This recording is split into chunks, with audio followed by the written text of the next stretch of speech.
Working Cows Podcast, episode 375. This episode is brought to you by C90 Ocean Minerals. Welcome to the podcast that gives producers a platform to discuss and share paradigm-challenging practices. Practices that have increased the effectiveness of their operation and the joy that their families have received from this lifestyle.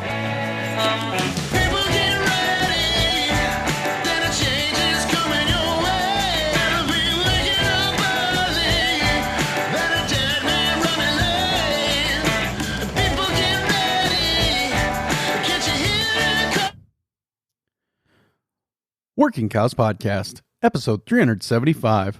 This episode is brought to you by C90 Ocean Minerals. Welcome to the podcast that gives producers a platform to discuss and share paradigm-challenging practices.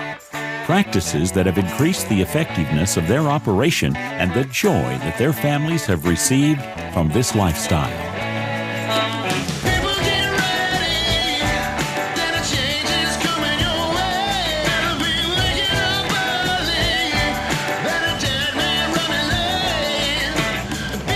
Howdy, everybody. This is Clay Connery, host of the Working Cows Podcast, recorded exclusively in the Understanding Ag Studios, and this episode is brought to you by C90 Ocean Minerals. C90 Ocean Minerals, the leading mineral and trace element sea salt for your herd, is now available nationwide at Tractor Supply Company. We're excited to bring the incredible benefits of our mineral-rich sea salt to more farmers and ranchers across the country. To find your closest Tractor Supply location, visit us at c-90.com/tractor today. Trouble with flies? Select stores also carry C90 mineral salt with garlic for fly control. Learn more today at c-90.com/tractor. Very excited to be joined today by Jordan Steele. Jordan is, of course, a part of the team at Ranch Management Consultants as well as Ranch Right.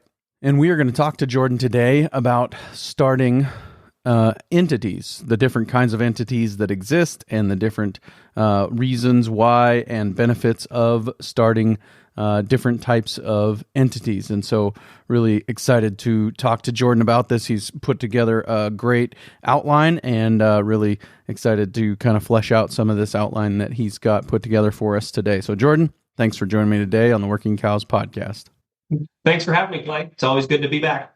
Had a couple of listeners reach out recently and ask about forming entities, LLCs, partnerships, and those kinds of things. And you kind of seem like the guy to talk to about those kinds of things. So yeah, just tell me about a little bit how you think about that. How do you think about where in and when is right for different ranches to consider, entering into these kinds of different agreements and who are they right for and kind of what makes it ideal? So entities, like I said, there's a handful of them. There's some pretty common ones. Then they can get as complex as you need them to be. I think entities can be great, but they can also be a pain in the butt too. So every ranch is going to be so specific on what they need and what their goals are. And as far as size and scale, and then multi-generations, and there's about 6 different factors that go into entities. So I love as far as like mindset, I love the mindset of an entity. It's kind of the first step in making us establish a business. And that's kind of that'd be like where the Ranch Profit School comes in, is like, let's see ourselves as a business. If we need to set up an entity, a legal entity, then that'd be the second step to that. I guess then, dive into what are some of those entities, how do you choose one? What makes one more attractive for a certain kind of business than another? Yeah, so the most common entities would be general partnerships, and that's basically just kind of get a bank account with a partner or more, and off you go. It's the most generic, easy to set up entity. The problem with a general partnership probably would be there's very, very little, in fact, no liability protection on those. You do expose yourselves to risks of the other partners in a general partnership. And then the next step would be another common one, this would be an older entity, would be a C corporation. That's what most of your big businesses are going to be. And then C corporations can elect to be an S corporation. And then that changes a little bit. They can only be so many shareholders in an S corporation. And then the taxes change a little bit. They come through to the shareholder, whereas a C corporation pays its own taxes.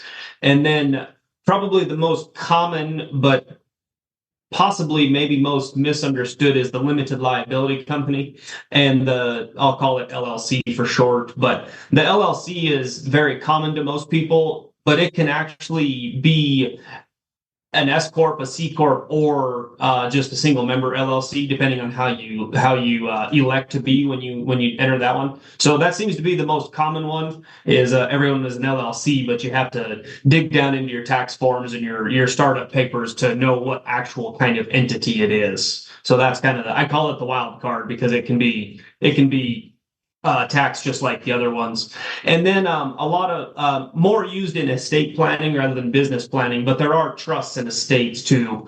So they have their different purposes. But like I said, those are more commonly used for estates. They don't have the greatest business structure, and we can go into that later, kind of comparing those if you want to. Sure. Yeah. No, that's helpful. And so we've kind of talked about some of the different types, but let's talk a little bit about why a business might want to form an entity. And I suppose kind of which one of these you're going to choose is going to be somewhat dependent on what you're hoping to accomplish with that entity. Yep. Laying out those goals is first and foremost. So we'll just kind of let that one be to the end, because I got that one at the end. But the first one I have is liability protection. This is often the main reason most entities get set up. Unfortunately, the liability protection a lot of times just comes from coffee shop gossip. The liability protection in entities, it really depends on the entity. Like I said, the general partnership basically has no liability protection, whereas the other ones are going to be limited to your investment in the company. The biggest problem with some of our owner-operator ranches, like a common question is, if I'm driving the tractor on the highway and I get in a wreck, I could get sued and lose the ranch, right? Well, if you're the owner-operator and you operate the machinery and you're in the wrecks, if the negligence is on you, then you're still going to be the liable one. Whereas if maybe if you had a non-family employee, and then there'd be that separation there between where was the negligence or the cause at. So sometimes the liability protection is overstated. My opinion is that the meanest lawyer still wins in most court cases. So we have to get all our cards and use them properly. Because the biggest thing is there's called a corporate veil when you set up an entity. So when you have your corporate veil straight and narrow, we're paying all the personal expenses out of the personal account, and we're taking the proper amount of wages or rents or distributions out of the entity. We're truly, if someone looks at it and says, no, this is a business, there's no intermingling of money or funds or activities like that, then that's very, very important. So you got to be careful with not to pierce the corporate veil. And in all cases, honestly, if you just make sure you have your adequate liability insurance covered, sometimes you might not need the entity if you just up your liability insurance for those reasons. So liability protection is the biggest one. Like I said, that's kind of the main reason. Unfortunately, some of the facts in there aren't always conveyed properly at the coffee shop. And we've set up 2 LLCs in the past year, and both times the lawyer has reiterated that piece about don't pierce the corporate veil, keep those funds separate, handle everything kind of the way it's designed to be, and then that liability, because when you pierce the corporate veil, as I understand it, the liability protection basically vanishes altogether, let alone, all the other caveats that you've placed on that liability protection here. So, Yep, absolutely. They're just if you get into that case, the lawyer can just kind of jumble everything together and off they go. So no, I'm glad he's on that for you. That's good. For sure. And then I think the other thing that we should say is that neither Jordan or I are lawyers or CPAs. We both hire lawyers and CPAs to do that work for us so that we don't go to jail when it comes time for those questions to be answered.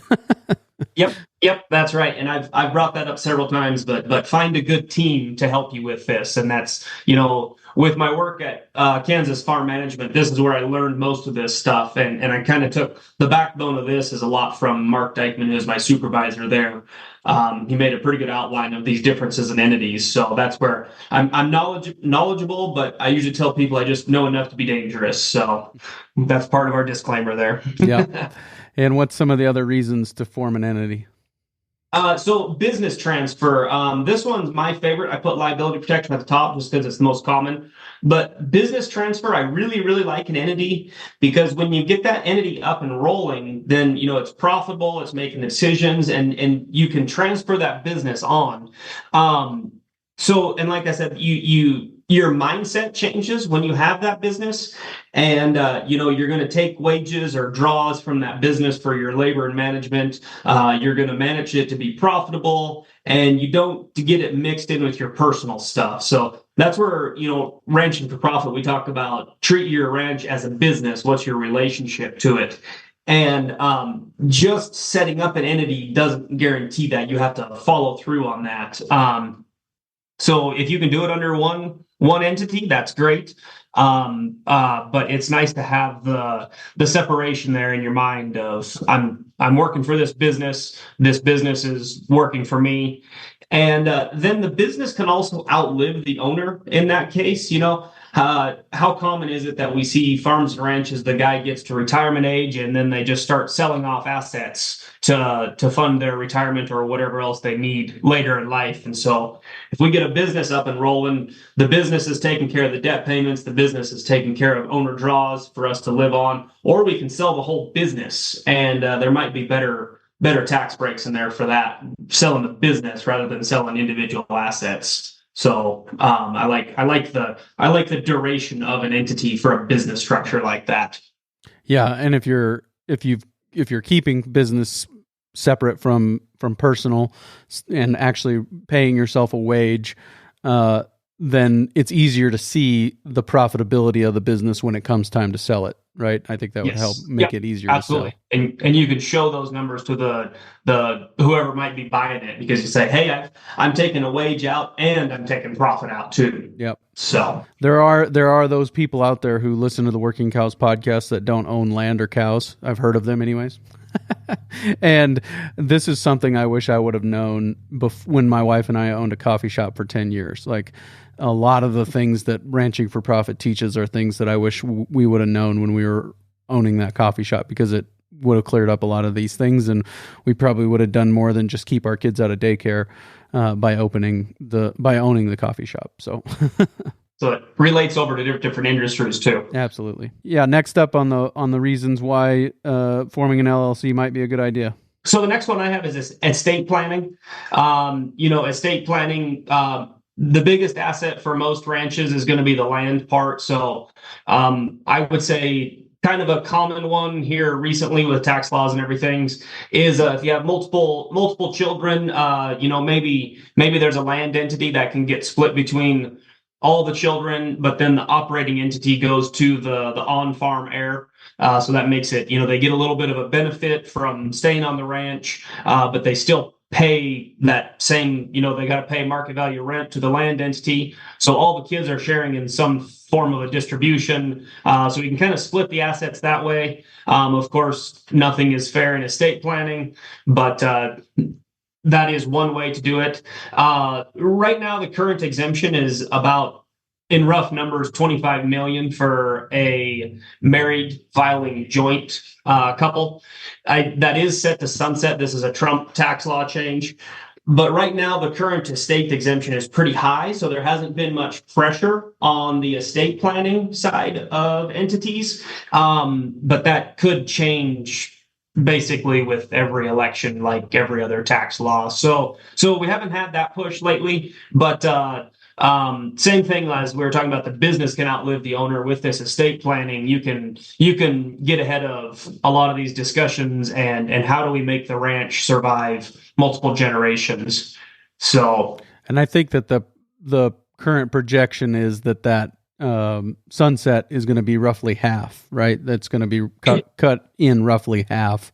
yes. And like you said, everything's liable to change with, depending on who has a cold today or whatever. So we'll see, Yep. How that ends up. But Yep. Yeah, because the other one, they let it adjust for inflation kind of behind the scenes of this new exemption. And when the one sunsets, then wherever that one was indexed for inflation, that's where it'll be. sure.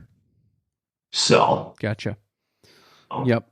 And what are some other reasons you've seen that are good for starting an LLC or an entity? Tax management, yeah, any entity, yep. So definitely big tax savings if you set your entities up right.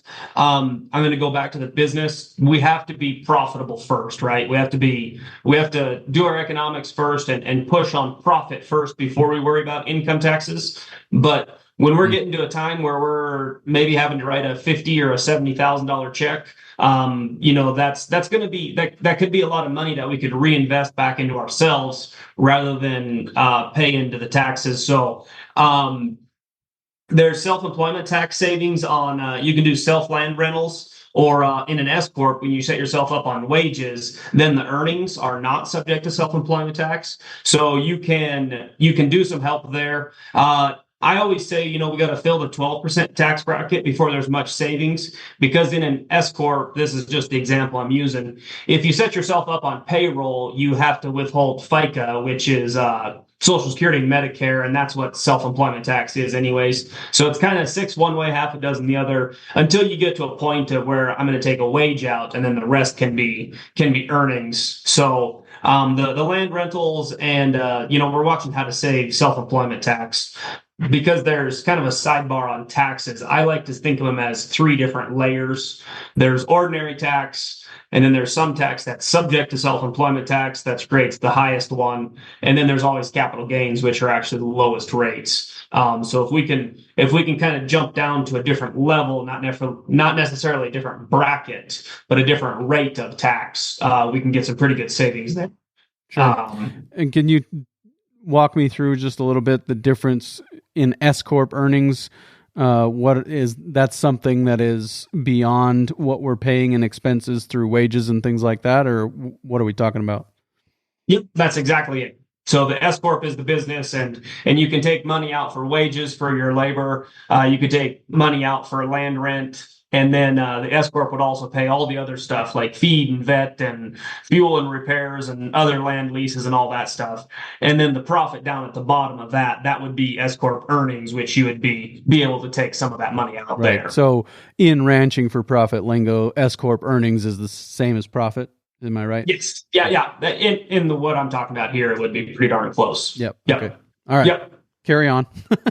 So the next one would be farm program payments. So individuals and entities only get one payment limitation.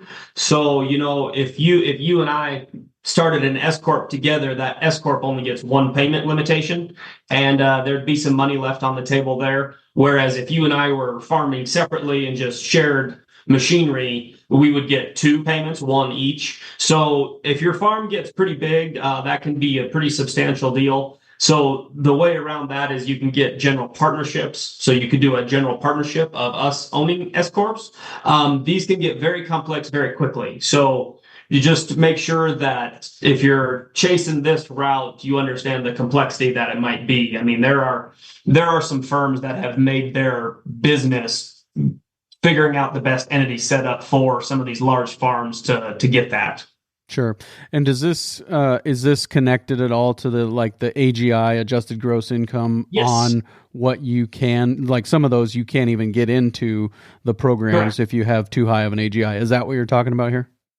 Yep. Okay. Yep. And I think right now the payment limit's, $125,000, I think. Right. That could be it's been a couple years since I've been in that area, so it could be up now, but that's exactly what I'm talking about. So if your entity structure limited your and I's partnership by $125,000, that could be pretty substantial.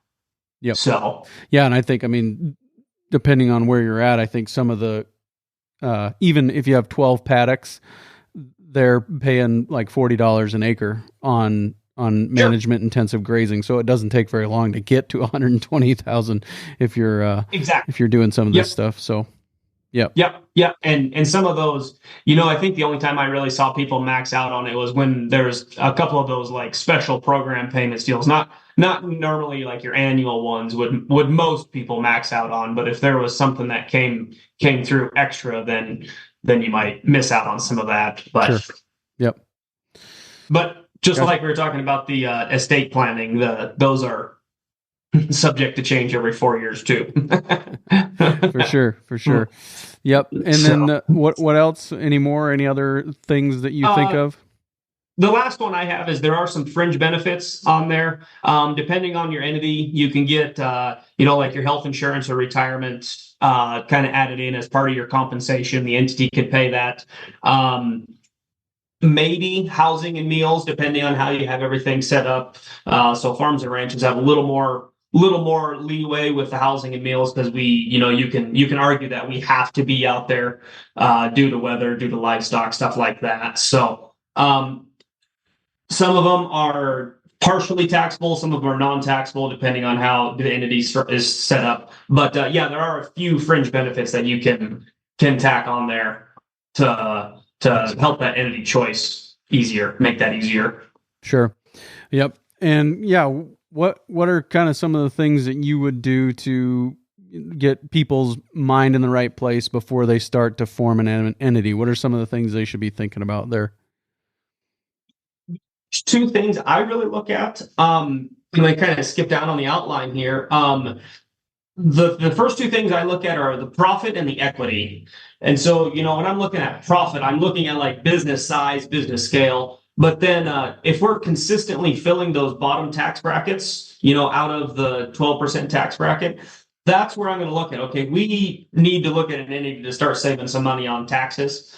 The reason, and I don't think many people would disagree with me on filling the bottom tax brackets, because if you look at the bottom tax brackets right now, they're like around that $80,000 or $90,000 mark. Well, if we're being honest about our family living, that's where most people's family living is running for, a family. We've got all have young kids. So we're at that level. We're just kind of generating enough money to put food on the table and enjoy life. Mm-hmm. Once we get up into those middle tax brackets, then we're going to start let's look at some after-tax wealth. And, we're going to pay some taxes, we're going to manage them, but let's talk about after-tax wealth, not just get enough money to run the house.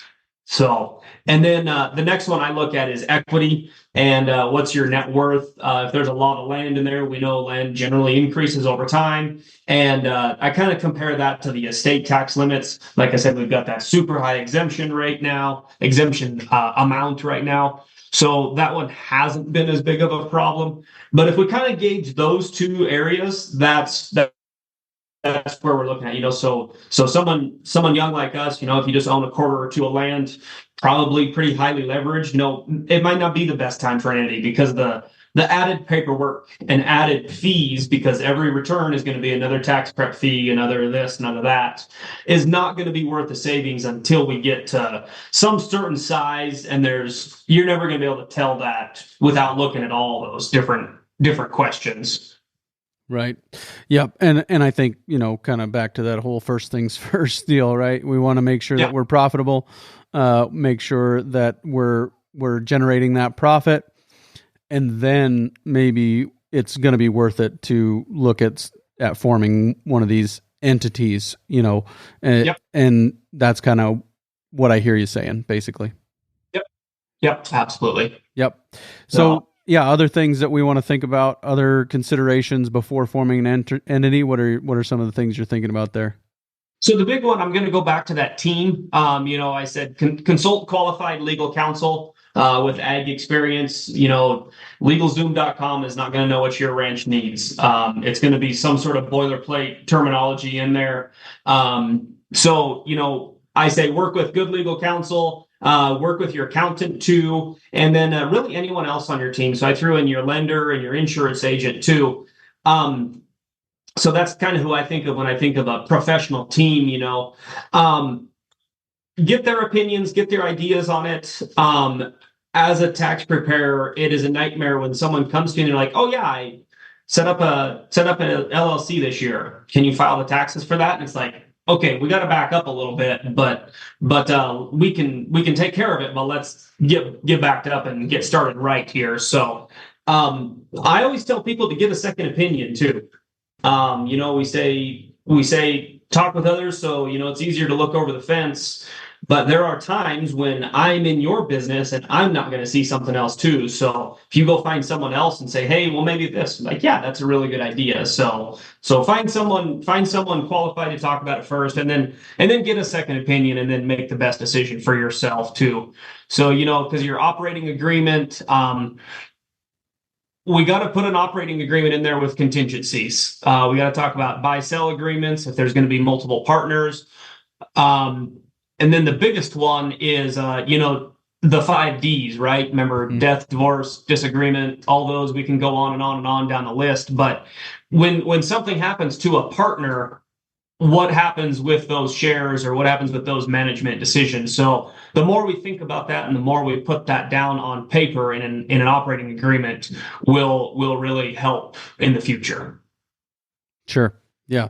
No, that's helpful. I think that a lot of times, starting with the end in mind, what are you hoping to accomplish? Yes. What is your goal?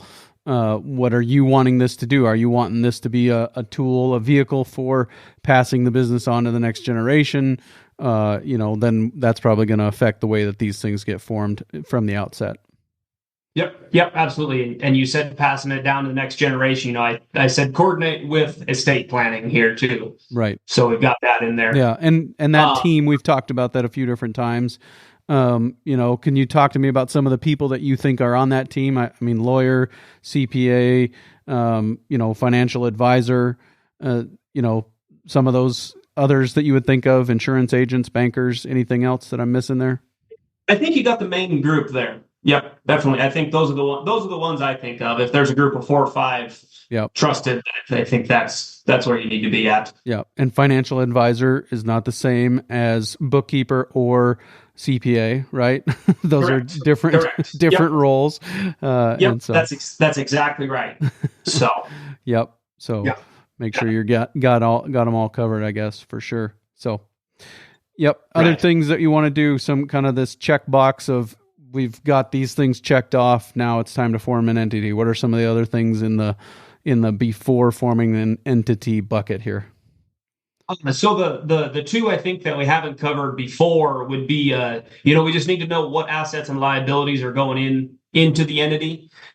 So if we're setting up a landowning LLC or something, they're going to need deeds and legal descriptions and all that stuff. And then also those mortgages that are with that are going to need to be tied in there together too. So we just need to verify assets and liabilities. Depending on the entity, you got to be careful of a taxable event. So anytime you shift debt around, you got to be careful that doesn't trigger a taxable event. Now there's no cash changes hands, but it's possible that could be taxable. So just got to be careful with that. Your tax preparer will be well equipped to deal with that, or tell you how to approach it right.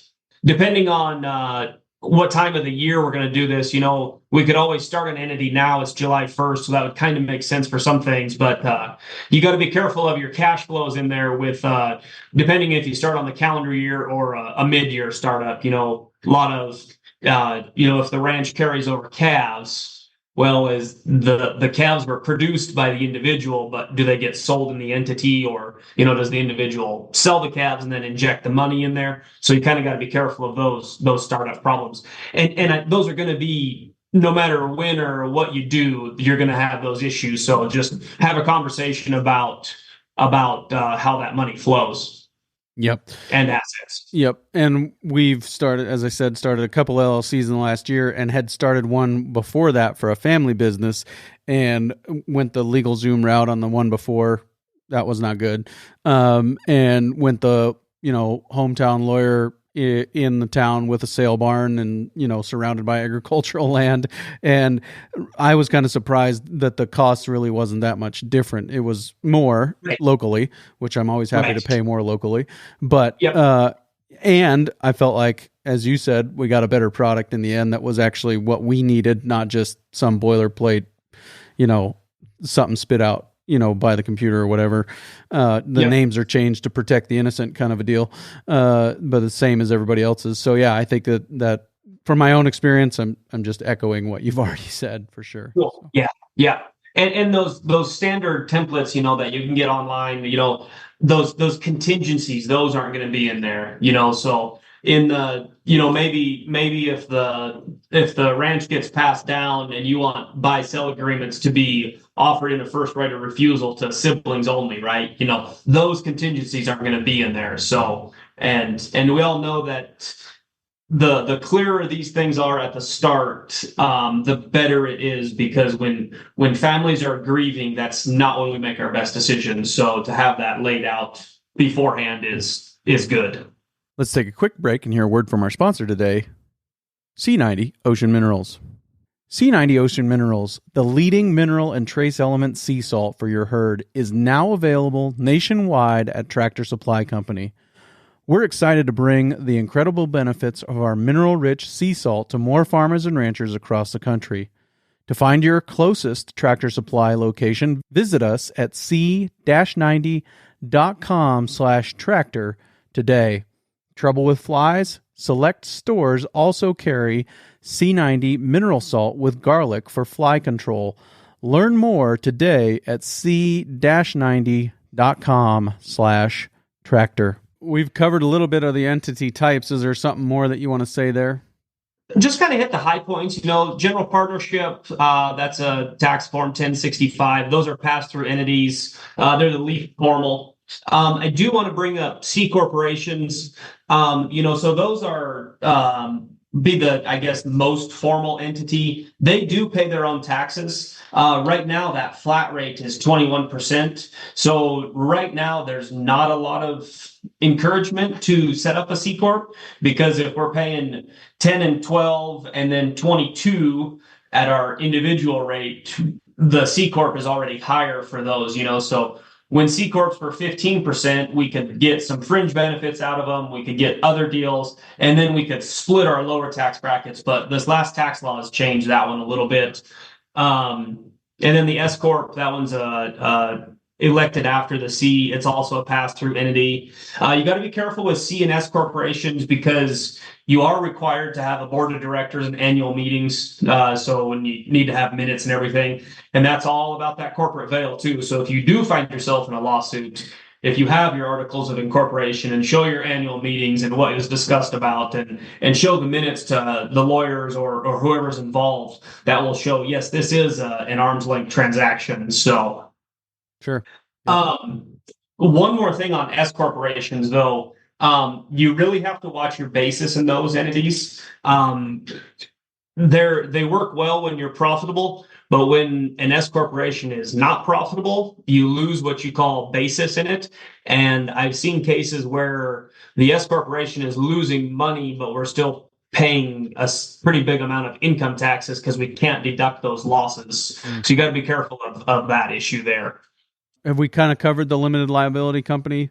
I think so, because the biggest thing with LLCs is just that it could be a single member that just gets reported alongside with your social security number, or could be multi-member but elects to be a corporation. So you never really know what entity an LLC is. They default to partnership, so most of them are that, but there is a chance that it's not. So a lot of people lately, I've seen a lot of people go a limited liability company elected as an S Corp. So you get the liability protection, you get the tax savings of an S Corp, but an LLC doesn't have to do some of the board meeting requirements and stuff like that. So you get a little bit you can be a little more lax on the kind of the business operating, I guess, like that. So most of those entities too, you do have to do some sort of state Secretary of State requirement. Most states, it's just kind of an annual fee. Send in the report. Hey, I'm still using this business. To me, that's really all it is. Yep. But yeah. Yep, for sure. That is at least true in South Dakota. Is it okay? Yeah. Yeah. So it's kind of how it works. Any others here as far as types of entities that you wanted to cover? Anything that you're thinking of as far as things that are important for people to think about or options that they might consider? Just bring up trusts. Those are called fiduciaries. So that's an income tax 1041. So there's a little bit of difference between estates and trusts. Like I said, most common for like generation planning stuff. Technically, estates should only file a couple years of tax returns before the assets get distributed. But trusts, I wanted to bring this up. Trusts can be revocable or irrevocable. And now most people you'll hear say, I set up a trust, so I have this stuff. Depending on the trust, a revocable trust is more or less your shadow. It just kind of exists in the background until you pass away. And then that trust becomes its entity, and then that trust will take care of the assets. An irrevocable trust is a separate entity, and you actually relinquish, give away all your assets to that trust. And it will have its own tax filing and stuff like that. So trusts are a little bit of a hybrid with the income taxes because they can pay the tax or they can distribute the money and then have the individual downstream pay the income tax on it. I did work with, I have seen a couple that they left it as the operating business. The problem is there's higher tax rates in the trust side than on the individual side. So just got to be careful of what rate you're at there. Sure. And as far as the irrevocable trust, this is a separate entity. Assets are relinquished to that while the person is still living. That's kind of the difference. Is that right? Correct. Yep. And do you think that there's one that's better than another for agriculture specifically, or is it kind of just your preference, whatever you want? The trusts? Yes. I think it's individual. Definitely gotta. There's a lot of revocable trusts around, and so those are pretty common. I wouldn't say one is better than the other. I did want to bring up basis. With an irrevocable trust, if you give away something, that maintains the basis in it. Since I went there, I'll just go there. But right now, the current law is when someone passes away, all of their assets get what they call a step up in basis. And then the heirs get that at market value. So, if grandpa paid $100 an acre for the land and the ranch is worth $1 million now, there's a big taxable gain in there, right? Well, if you do that, if you put that into an irrevocable trust, that basis sticks with it. If you let the land, the only way to get out of taxes is to die, right? So there's tax planning in that, but then your heirs get that step up in basis, and that's a really big deal. So I would guess that's why most would not go down an irrevocable trust right now.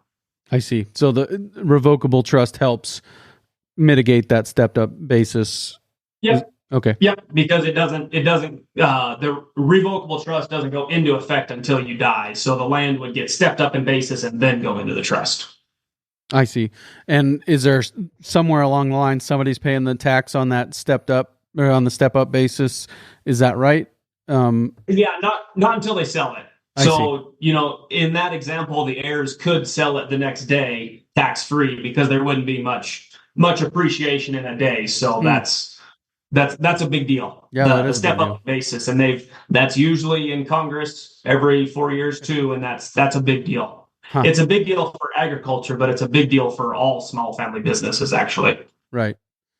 Yeah, and I know it's maybe not popular, and don't hold Jordan or any of the entities he's affiliated with responsible for what I'm about to say, but this is the reason why organizations like Farm Bureau and other organizations exist, right, is to give a united voice. Whether they get a lot of other things right or wrong, they give a united voice to farmers and ranchers to fight against things like this that can really change our ability to pass on assets that people have put blood, sweat, and tears into. So I think that's what they're doing is trying to make sure that those that there are options to make sure that a step up in basis does not end up causing us to have to dissolve assets to pay taxes. Those are just my 2 cents. Yep. Nope. That's a great point. So, okay. So we've talked about, the different types of entities, why you might want to form one, kind of the mindset that we want to have before we go into forming one. Let's talk about kind of the process. What do we do to form an entity? What are some of those things?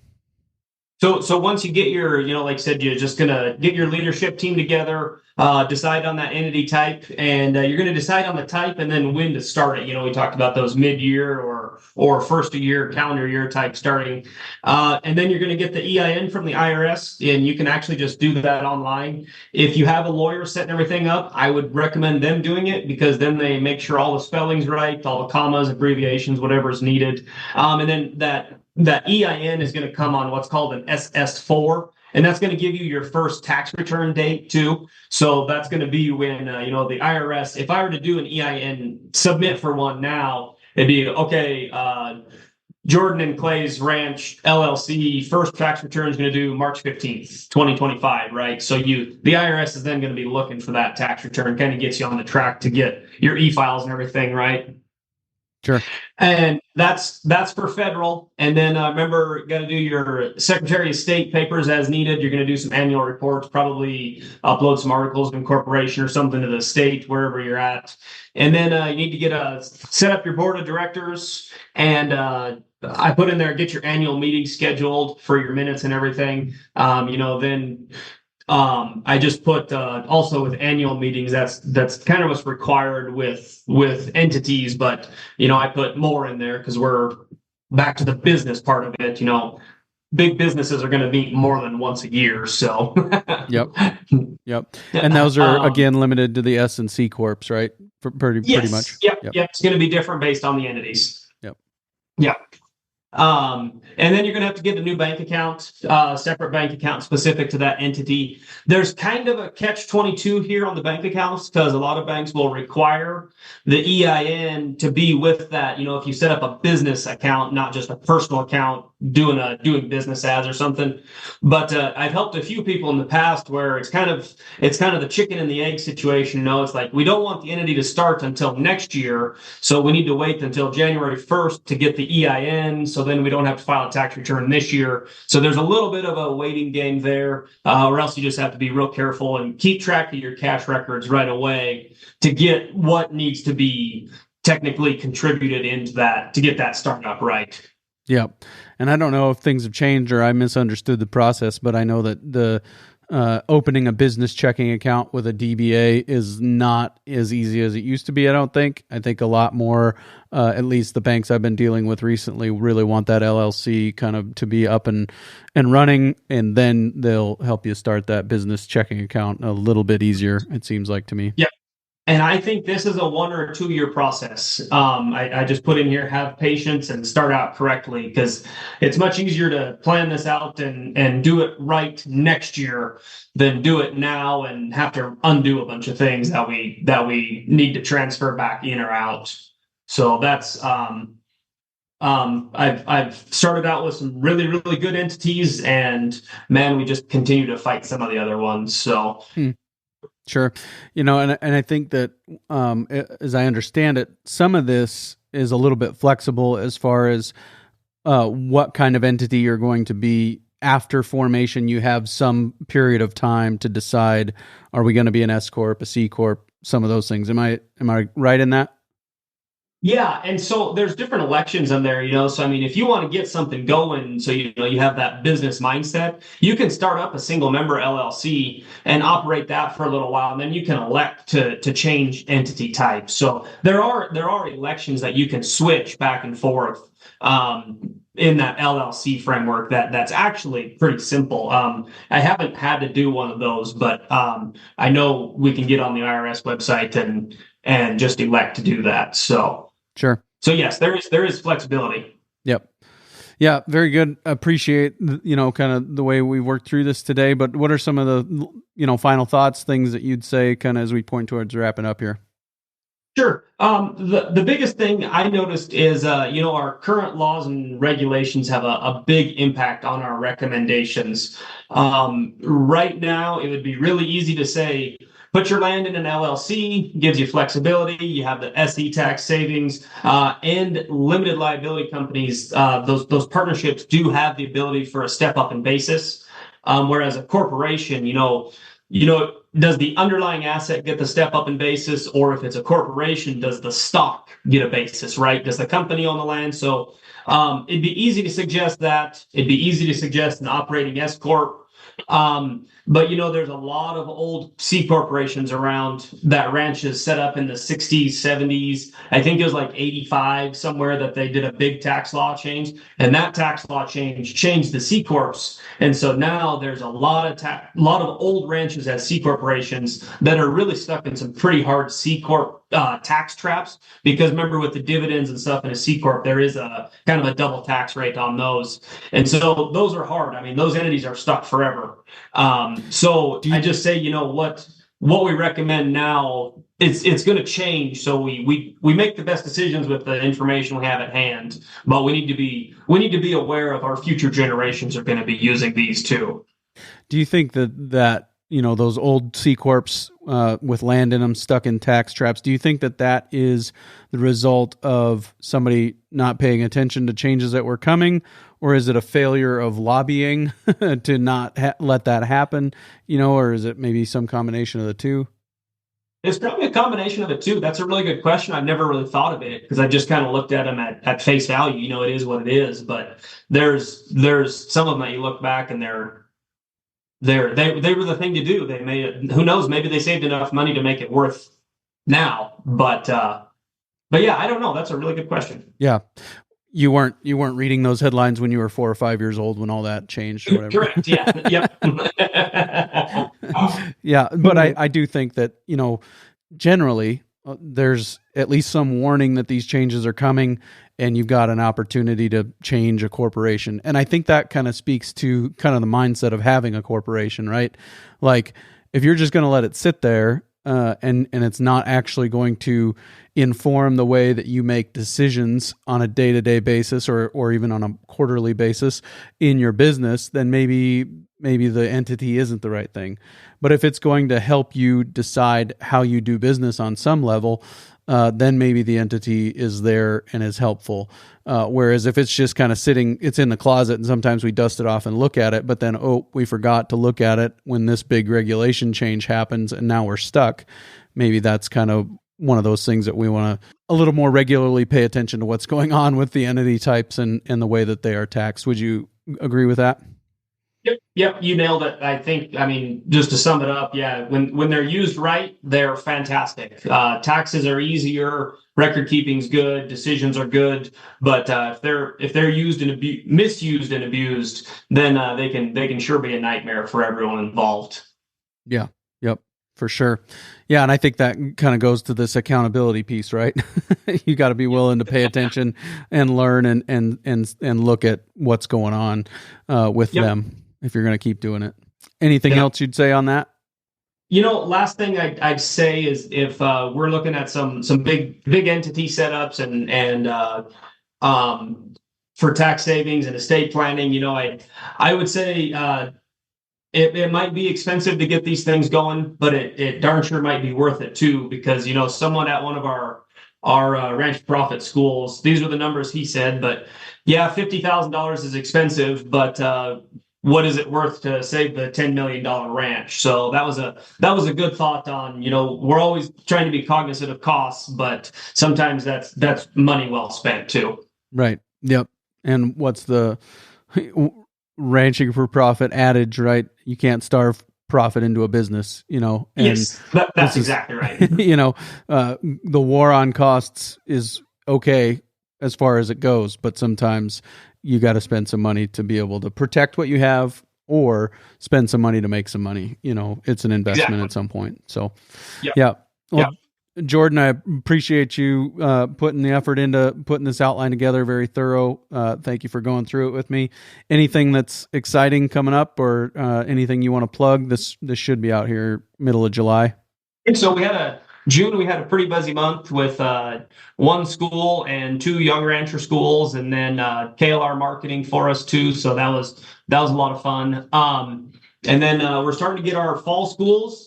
And our fall schools are up on the website, and our winter schools are not all of them are up. Once we finalize hotel details and dates, we'll get those on the website. So we're just kind of enjoying our slow time at the moment and getting ready for another season. Very good. Well, Jordan, thanks for joining me today on the Working Cows podcast. Appreciate it. You're welcome, Clay. I was happy to be here. Very good stuff there with Jordan. As always, appreciate him and his ability to articulate some of these things and his experience and the level of experience that he brings to some of these discussions. Coming up next week on the Working Cows podcast, we're going to be talking to Greg Christensen. Greg has been a guest before on the podcast, and we're going to talk to him this time about the kind of the ins and outs of implementing small ruminants, which is similar to what we talked about last time, but we're going to talk to him more in depth and about a school that they have coming up about the grazing school, and it'll be cows and small ruminants, goats, hair sheep, those kinds of things at this school that they've got coming up as well. So taking a little bit of a different approach and a deep dive looking at the small ruminant side of the industry. So we'll see you again real soon with another episode of the Working Cows podcast. We invite you to visit workingcows.net to subscribe to the show via iTunes or Stitcher. You'll also find detailed show notes pages, resources from our guests, and the industry leaders who have influenced them. For more ideas on putting your cows to work for you in a more profitable way, tune in next week.